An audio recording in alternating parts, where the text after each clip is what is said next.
Hello viewers, today we have with us Akshransh Awasthi from IPF Real Estate Brokers.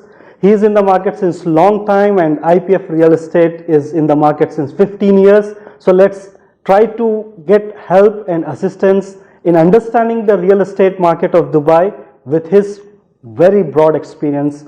Aksh, how do you categorize investors, especially when it comes to Dubai, keeping in mind the scenario of international investments like London, New York, Tokyo, Singapore? There's long-term investors, there are short-term investors, there are investors who are purely looking for return of investments, there are investors who are purely looking for a premium gain.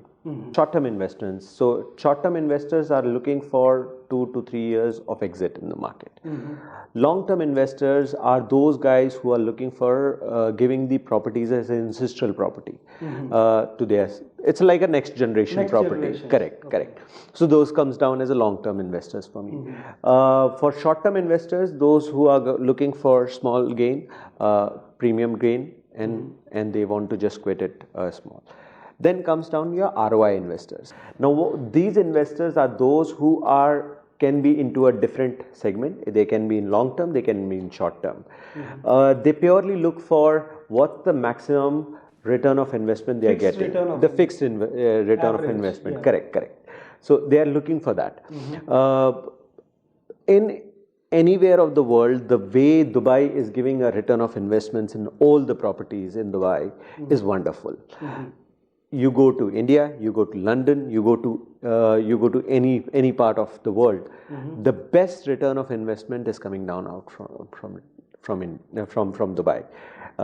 You go to affordable housing, you get 7 to 8% of return. Luxury property itself gives you minimum 3 to 4% of return, which is a wonderful. Yeah. Is there any property which is giving nearly 10%? Depends on deal to deal. Okay. Some properties can give you better returns. Some properties can give you lesser returns. Depends on the deal. First day when you are doing the deal or the day you are closing on the deal. Where I do investors can get up to 10%. I do have. Aks, how do you categorize or help or assist your customers in taking decision whether to buy a flat or a villa? Because Dubai has a lot to offer in both the segments. Correct. So when it comes down to that, there are advantages and disadvantages of both the things. Depends if so. I can say that I go towards some questions in my mind and then suggest the person what should he takes it. Like a checklist that kind of a checklist of in my mind that okay, the customer I should suggest this, and then I come down with advantages and disadvantages. When it goes to a villa community or a villa, you have playgrounds. If there's a kid in the house, okay, if there's a very young kid, a lady is about to give a birth to a child, very crucial thing in the family. I would always suggest them to go for a villa. Okay. Why? Kid is growing. This is the correct time for the kid to enjoy the atmosphere. In villa community, that is possible. You have a small garden at the back. You have nearby playground where you can go and play and all those things. Swimming pool. Many things are there.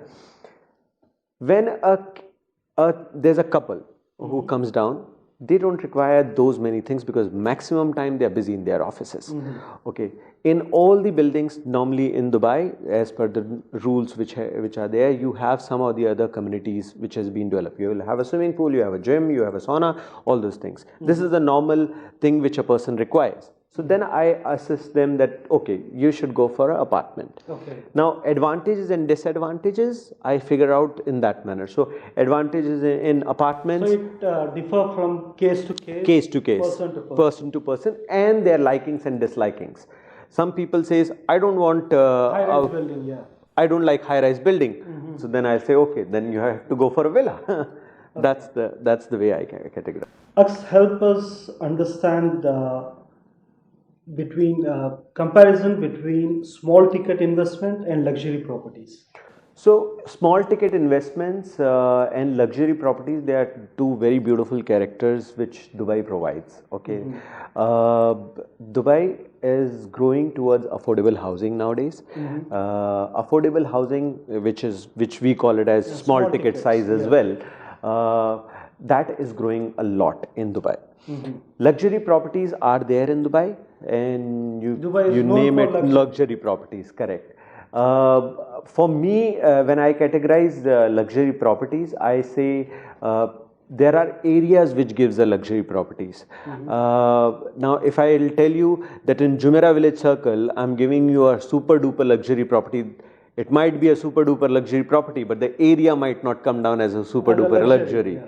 Okay, when you come down to downtown, I cannot give you an affordable housing. Yeah, Affordable housing in the sense, I will not be able to give you a maintenance or something of 13 dirhams or 12 dirhams or 10 dirhams maintenance and gives you an amazing luxury property. Aks, being experienced real estate agent of Dubai, RERA certified, which areas you specialized in, or how people can contact you and where they can? Okay, for me, area of specialization is you can say entire Dubai, because I'm being in Dubai for a long time now.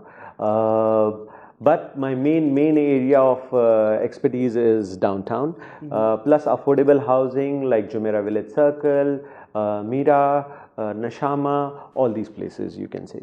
So affordable housing, main focus of mine is in Jumeirah Village Circle, because there are some good developers which have done fabulous jobs in there. Yeah. Downtown being my forte, because the day one I came down to Dubai, I started my career from downtown. So that's my forte as well. Aks, what is your suggestion to landlords when they want to rent their property or when they want to sell the property? As per me, all the landlord should do renovate their properties once the property gets vacated. That's my personal suggestion, and which makes a property a better in terms of selling, in terms of renting. Okay. Now, few things which we as a real estate guys do, we show a photo on our websites. Okay. Now, if the property is beautiful, okay, it will get very quickly rented out. The person who sees a beautiful a person, you take yourself as a tenant, or first thing what you will do, you will go to a property where pictures are beautiful. Okay, you will click that, you will go ahead, you want to close that, you want to see that property. Okay. So it always helps to the Sell or rent out the property quickly. Correct. And how does it affect the price? It does affect a price huge. So a property which is going for somewhere around 200,000, which is a luxury property, the price can come down to 180, 190 if the property is not kept well, and it can go more higher if the property is kept very well. If the property is neat and clean, tidy, painting work has been done, when the tenant is moved out, the property is kept up very nicely, it can go higher. It can go from 200 to 210, 220 as well, because the property is being kept very nice. So landlords, if you want to rent out fast, quickly and sell your property on higher price, they spend should. a little money on Correct. the interiors and the aesthetic value for your Correct. All the things has to be taken care in the villa, because it is your. You are earning from that. As we say in our India, if आप लक्ष्मी का ध्यान रखेंगे, लक्ष्मी आपका ध्यान दे. so if you take care of your property, people will come out, rent out very quickly. Thank you so much, Aks, for helping us understand the market. Thank you very much. And viewers, for sure, you might have learned a new trend that's happening in Dubai, and it will help you to understand the market. And in our next episode, we'll come up with a new guest with some new question that will answer your queries. Signing off, Abdul Haseeb.